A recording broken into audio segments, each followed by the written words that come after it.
Hey, you all, Carpetbagger here, coming to you live from the great state of Kansas, more specifically liberal Kansas. And as I've said before, one of the things that I most strongly associate with Kansas is the film The Wizard of Oz. And on this road trip, I've actually already been to an Oz museum in Womengo, Kansas.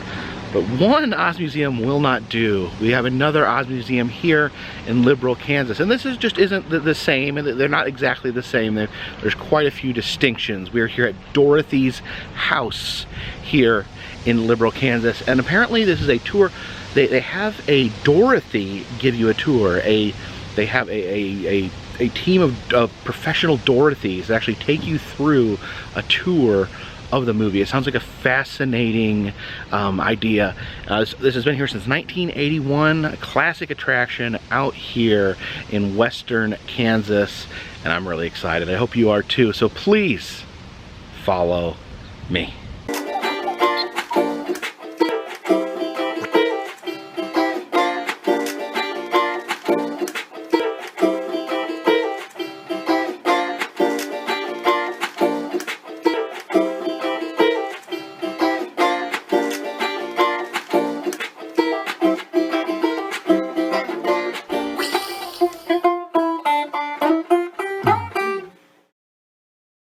We stand here along the yellow brick road right in front of Dorothy's house. We have, of course, a statue of Dorothy and her little dog Toto too. And she's got her basket there, and I'm not sure what this is.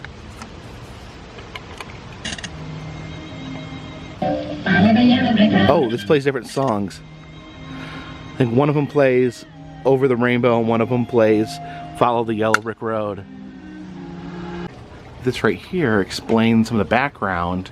Even though the attraction opened in 1981, the house that is Dorothy's house was built in 1907, and to give further legitimacy, the governor of Kansas declared that liberal Kansas is the true location of Dorothy's house. So it is canon.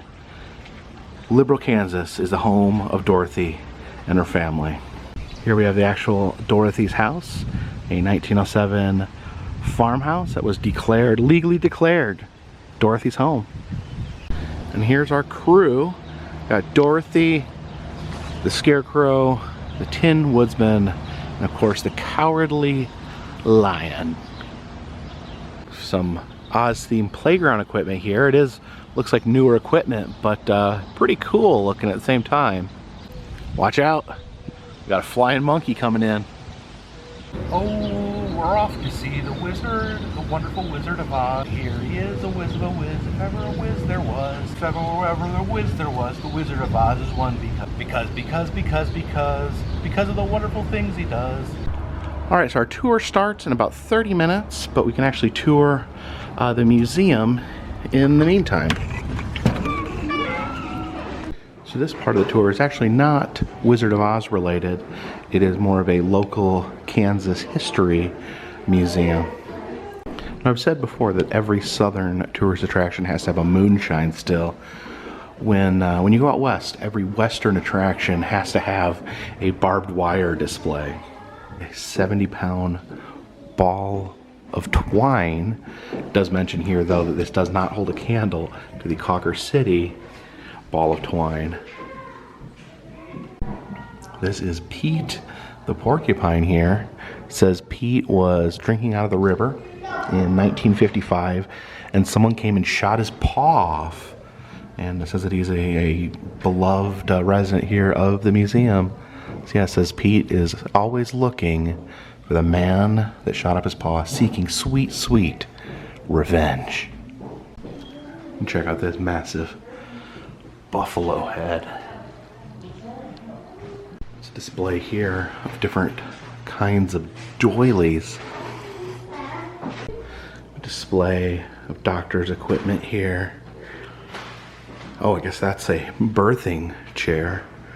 Probably most terrifying is these old doctor tools, which look like what the Joker's doctor was using when he turned him into the Joker. Says this is an antique spittoon, and it actually says, look inside to see antique tobacco spit. Oh, that is super gross. As we'll be walking here, we have some cursive bricks. These are just characters or places from the movie, such as Caroline Line, Auntie Anne, Toto, Dorothy Gale, and the Emerald City. Right here, we have a brick that's centered. This is John Carlin, the governor who made a proclamation that said that liberal is the land of Oz, so we should have the land of Oz.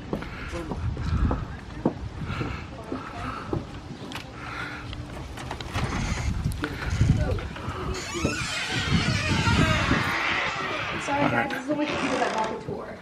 Heading into Dorothy's house here. This must be Dorothy's room. You can see the tornado at the window and her ruby slippers. Oh, there's Toto right there. Right here we have Auntie Anne and Uncle Henry's room. On the bed we have a starched collar, and that was mainly used for fashion, but it was also used so whenever the men were in church, they wouldn't fall asleep. So it would be on their neck, and as soon as they tried to fall asleep, pinch them right back up so they couldn't fall asleep. Right here we have a hair receiver. And after we brush our hair, cut our hair, we put it in here. And we use it to make toys, hair nets, or even jewelry. It's two identical pictures. When you look through it, it come out as one 3D image, and we had information about the place on the back. And this is how we would travel since we couldn't really leave Kansas. Does anyone know? And this was used to heat the entire house. Now most places would use coal or wood, but since we're in southwestern Kansas, we really don't have that. So we'd use cow chips. We'd take cow patties from the fields, and I would grab them and put them on the porch and let them dry out. Oh no. Take them in here and burn them, but they didn't burn with an odor, which was weird. Oh, that's good. It's very good. We have this beautiful cup, and it has this little glass piece in it, because back then men would style their mustaches with wax, and whenever they drink their hot coffee, it would melt into their cups and make the coffee taste bad. Then a British man one day decided, I'm sick of this, so we made this beautiful cup. Right here we have our water pump. Now this would normally be outside, but we brought it inside so we can all see it a little better. And we'd fill up this bucket, and we'd all have to drink out of the same dipper. So that means if I got sick, everyone got sick. But if you were a guest, you got to use this tin cup, but you would still have to get your water out of the dipper, so you'd probably still get sick. The tornado shelter right there that may come in handy here. Oh boy, look at this. Headed into the land of Oz. Here, I'll have you guys stay behind the white line. All right, behind the white line. Yes, behind the white line. All right, so So we're going to do a whole walkthrough of the movie. A little bit out of order, but we're doing the whole movie. What's your guys' favorite scenes from the movie? flying monkeys. No, the flying monkeys are scared of them. So this scene right here has flashing lights and loud noise. Is that okay with everybody? Yes. I will be screaming. So if that makes you scared, you can tell me to stop, or you can just step outside. She came back to my house and grabbed Toto right out of my arms, put him in her basket, and rode off on her bike. In that moment, I was so sad. But Toto, being the good, smart dog he is, jumped right out of the basket and ran all the way back home to me. Whenever he got home, I realized since she took him once, she would definitely try to take him again. So we packed my bag and we ran away. As we were running away, we came across this wagon that said, Professor Marvel, I can reach your past, present, and future. Now this was completely crazy to me. He came outside and told me that he travels all over the country. I asked him if I could come with him. He said, maybe. I'm going to have to consult with my crystal ball first. So we started looking into his crystal ball, and I saw this woman clenching her heart and crying on the bed. Now I knew this had to be my Auntie Anne, so I ran home as soon as possible. Whenever I stepped out of the cabin though, the tornado siren started. I ran all the way back home and slammed the gate behind me and screamed, Uncle Henry!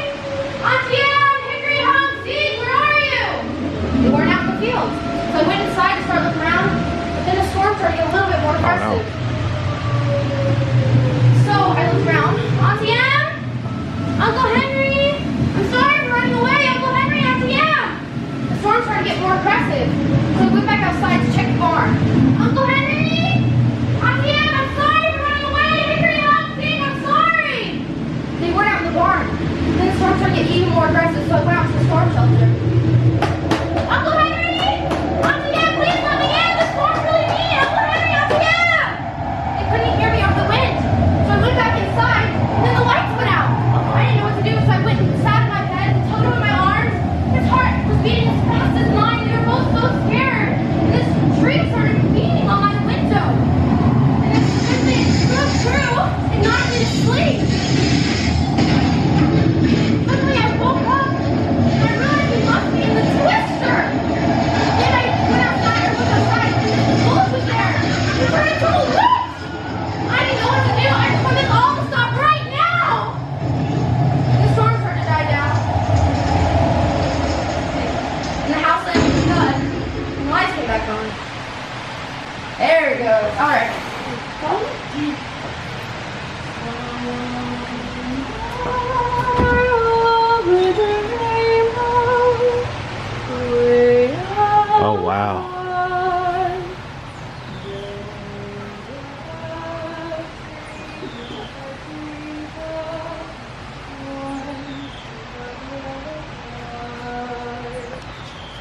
Munchkins I there. stepped outside, I looked around and I saw this beautiful place. I looked down at Toto and I said, I have a feeling that we're not in Kansas anymore. When I said that this beautiful woman appeared. She proceeded to ask me if I was a good witch or a bad witch. I told her, well, I'm not a witch at all. I'm Dorothy Gale from Kansas. Then she looked down at Toto and said, is that the witch?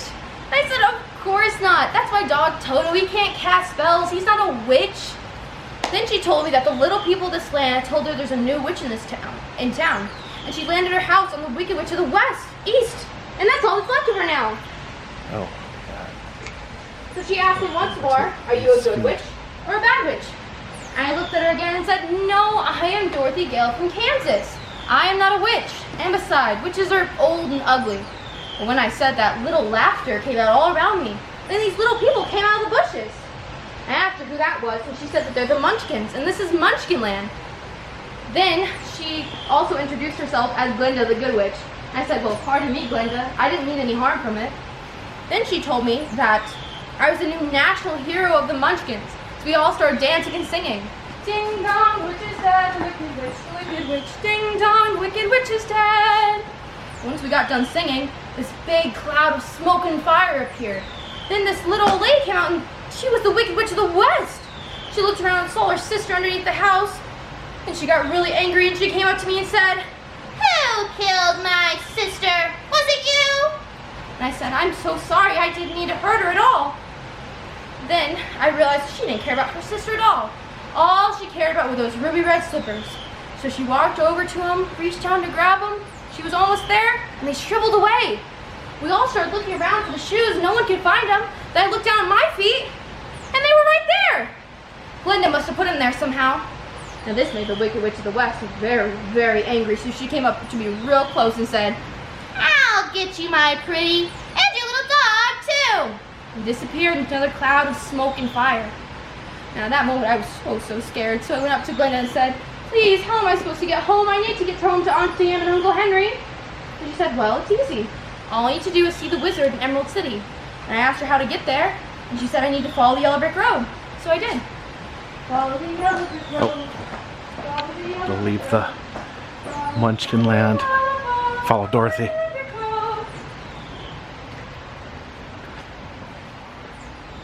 And soon enough, we came to this crossway. Now I didn't know which way to go, so I looked at Toto and I said, which way do you think we should go, Toto? That way looks nice. And of course that way looks nice too. Oh my goodness, you can talk? Yes, I can talk, but I can't get down from this post because I haven't got a brain. Well, we're going to see the wizard in Emerald City, and I bet you he'd give you a brain. You think so? Get me down from here and I'll go with you. Well, I'm a little busy right now giving these kind folks a tour, but I can come back for you later if that's okay. Of course, I don't want to hold up your tour. I'll be right here. I'm not going anywhere. Thank you so much. Say bye. Bye, everyone. Bye, Scarecrow. Bye. Eventually, we figured out a way to get him down, and he came with me. So as we were walking through the forest, I started to get really tired and really, really hungry. But then I noticed these trees. So I reached up to grab an apple, and the tree slapped my hand away and called me rude for just trying to get an apple. I think he was the rude one for slapping my hand, but regardless, in that moment the Scarecrow came up with a really good idea. He looked at the trees and said, you know, she doesn't want your apples anyways. Then the tree looked at him and said, are my apples not adequate enough for you? Then the Scarecrow said, well, no. She doesn't like apples with little green worms in them. Now this made the trees very, very angry, so they started throwing tons of apples at us. That's exactly what we wanted, because we wanted the apples, because I was hungry. So as I was chasing an apple down a hill, I reached down to grab it, and I noticed this foot. Then this whole man made out of tin. It sounded like he was trying to say something like, oil can, and made it out to be oil can. And I saw this one near him, so I started oiling him up. Does anyone want to try to oil him up? Sure. Yeah, just shake the can at him. Alright, so I'm going to use the oil can to... Good job. Anyone else? It's pretty fun. No? Okay. After we oiled him up, he thanked us profusely for doing that for him because he'd been rusting there for ages. But, you know, it wasn't too bad because I can't feel sad or mad or happy or especially lonely. I don't have a heart. I'm all hollow. Then I told him, well, we're going to see the wizard in Emerald City, and I bet you he'd give you a brain. And with a little convincing, he agreed to come with us. So as we were skipping through the forest, it started getting really dark, and I noticed this cabin randomly in the middle of the woods. So I looked up, and there was the witch! Ow! Oh no.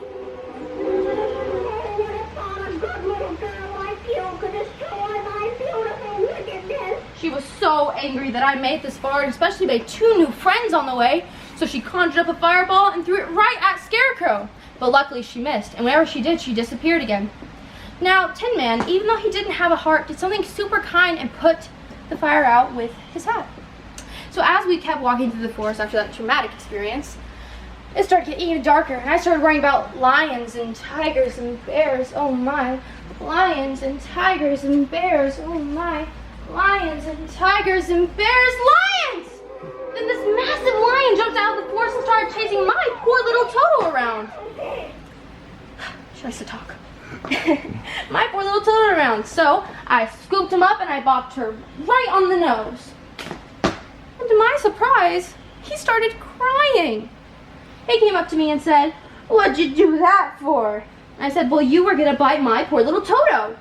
He said, "No, I was just playing with him. I wasn't gonna bite him." Then I said, "Well, you were an awful little scaredy cat for being such a big lion." Then he proceeded to tell me he has no courage. He can't even sleep in the forest. He's so scared. And I asked him, "Why don't you just count sheep?" He said he's scared of the sheep. He can't even do that. So I said, "Well, since you have no courage, you might as well come with us to see the wizard in Emerald City." And with a little convincing, because he was scared, he came with us. As we kept walking through the forest, we noticed this sign. It said, "Haunted Forest, Witch's Castle, 1 mile." I'd turn back if I were you.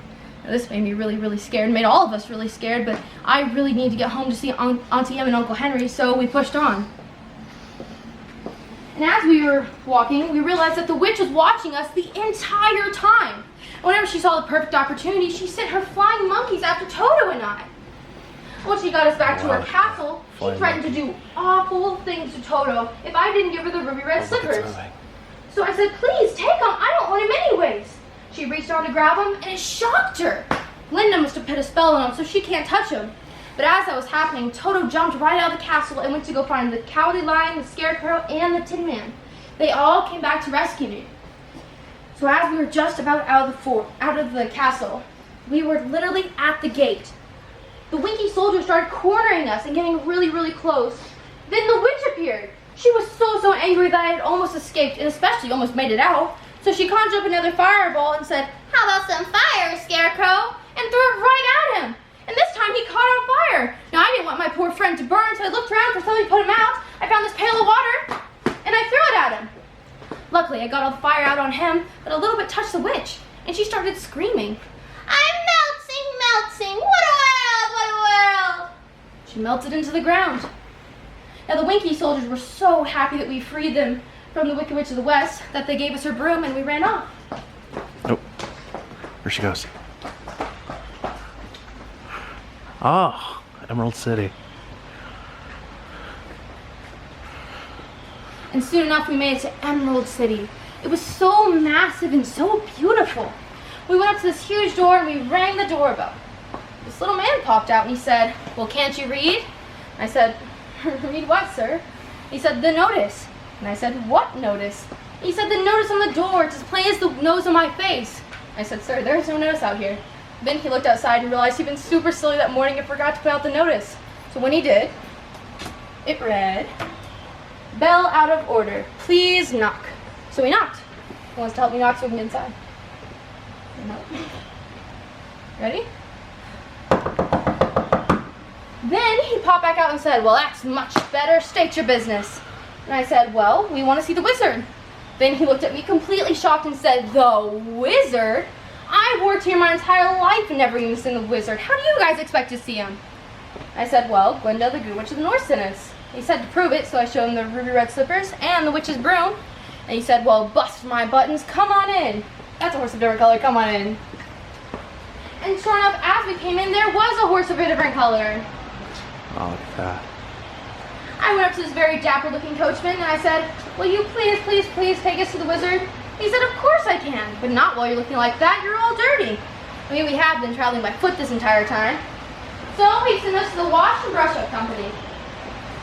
And in there, this lion got a perm and a pretty red bow. I got my eyes dyed to match my gown. The Tin Man got buffed and the Scarecrow got restuffed.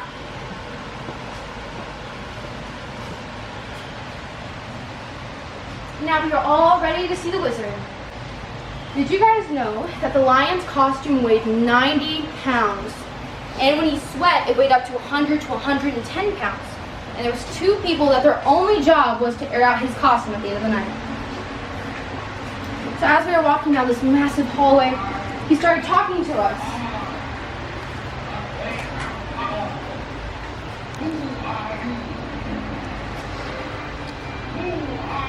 After he asked us who we were, we introduced ourselves. And I said, I'm Dorothy Gale from Kansas, and I just want to go home. The Tin Man said he needed a heart, the Scarecrow said he needed a brain, and the Lion said he needed some courage. And then this guy said that they're closed, and we have to come back tomorrow. Now I wasn't going to have this, so I said, no! You're taking me back home today! I want to go back home today! And as I was screaming at him, I put Toto down. He ran over to this random curtain in the middle of the room. Then he pulled it aside to reveal the Great Wizard of Oz, who was just a man with a microphone and a projector. Now, even though we did expose his secret, he was a very kind man and agreed to grant all of our wishes. So, the Scarecrow got a PhD, which is a doctorate in thinkology. The Tin Man got a real ticking heart, and the Lion got a medal of courage. And I got a free hot air balloon ride home back to Kansas with him. So we got in the hot air balloon, me and Toto and him, and we started flying up in the air. We were maybe an inch off the ground. And Toto decides, no, I'm going to jump out and chase this cat. So I jump back out to get him, and I think, Toto, is this really the time for this? I get Toto, and I look up, and the hot air balloon is halfway up in the sky. I scream back up at him, come back, I'm not going to stay here forever. And he looks down at me and says, I'm sorry, darling, I don't know how to run this thing. And he floats off. In that moment, I had no idea what to do. Then, Linda appeared. I told her that I missed my ride home, and she said, well, you've had the power to get home this entire time. She vanished. And I asked her how, and she said, well, all you have to do is click your heels 3 times and think there's no place like home. So that's what I started to do. And all I have to do is so we can get home. Ready? There's no place like home. There's no place like home. There's no place like home. And when we opened our eyes, I was back in Kansas. And I looked around and Auntie Em and Uncle Henry and Hickory and Hunk and Zeke and even Professor Marvel was there. They were all there. Then I looked up at Auntie Em and said, oh, Auntie Em, there's no place like home. The end. Thank you. Right here we have our memorabilia room. This is the house that was actually used in the movie when you can see it spinning around in the tornado. Oh, wow. The actual house miniature from the movie. That's crazy.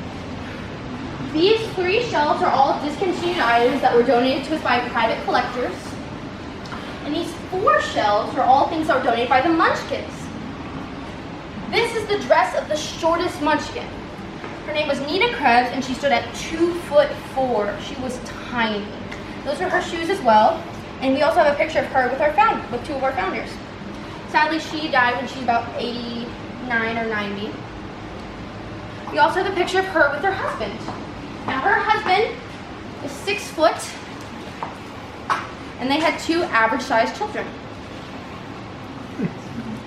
And during her entire pregnancy, she really had to lay down because her stomach was too big to walk, especially during her 3rd trimester. Right here we have a replica of the shoes used in the movie. There was actually 7 pairs used in the movie. 2 at the Smithsonian, 1 was destroyed in production, 2 were with private collectors, and 2 were stolen.